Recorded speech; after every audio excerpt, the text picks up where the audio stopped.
Hi everyone, welcome to the 30-day challenge of emotional intelligence and body language day 2. My name is Rakesh Ujjain. I am an emotional intelligence and body language expert. നിങ്ങൾ ആദ്യമായിട്ടാണ് എൻ്റെ channel കാണുന്നതെന്നുണ്ടെങ്കിൽ ഒന്ന് subscribe ചെയ്ത് follow ചെയ്ത് കൂടെ കൂടിക്കോളൂ.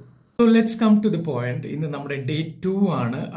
I hope everyone has completed day 1's challenge. എല്ലാവരും complete ചെയ്തു എന്ന് വിചാരിക്കുന്നു. ഇന്നത്തെ ചലഞ്ച് ഇതാണ്. You just observe yourself. How often do you complain? അപ്പോൾ നാളെ നിങ്ങൾ ചെയ്യേണ്ട നിങ്ങളുടെ ടാസ്ക് ചലഞ്ച് ഇതാണ്. നിങ്ങളൊന്ന് ഒബ്സർവ് ചെയ്യുക, എത്ര പ്രാവശ്യം നിങ്ങൾ കംപ്ലയിൻറ്റ് ചെയ്യുന്നു എന്നുള്ളതാണ് ഒബ്ജക്റ്റീവ്. അതായത് നമ്മുടെ സെൽഫ് നെഗറ്റീവായിട്ടുള്ള തോട്ട് പാറ്റേണിനെ ഒബ്സർവ് ചെയ്യലാണ് നമ്മൾ ചെയ്യാൻ പോകുന്നത്. Activity you can carry A note book or A pen, അല്ലെങ്കിൽ നിങ്ങൾക്ക് നിങ്ങളുടെ മൊബൈൽ ഫോൺ യൂസ് ചെയ്യാം. Every time you complain about your work, your family, spouse, people around you, your friends, your boss, blah blah blah. Make a mark. അപ്പോൾ complaint ചെയ്യുന്ന സമയത്ത് ഒരു mark ചെയ്ത് വെക്കുക. At the end of the day you will get A list.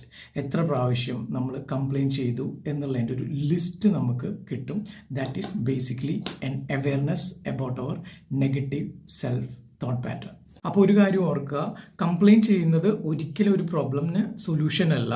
Awareness of complaints is a first step towards a positive thinking. അപ്പോൾ എല്ലാവരും day 2 challenge നാളെ ഒന്ന് ട്രൈ ചെയ്ത് നോക്കണം. Be more awareness about yourself. So until then signing off Rakesh Vijayan. Bye, see U.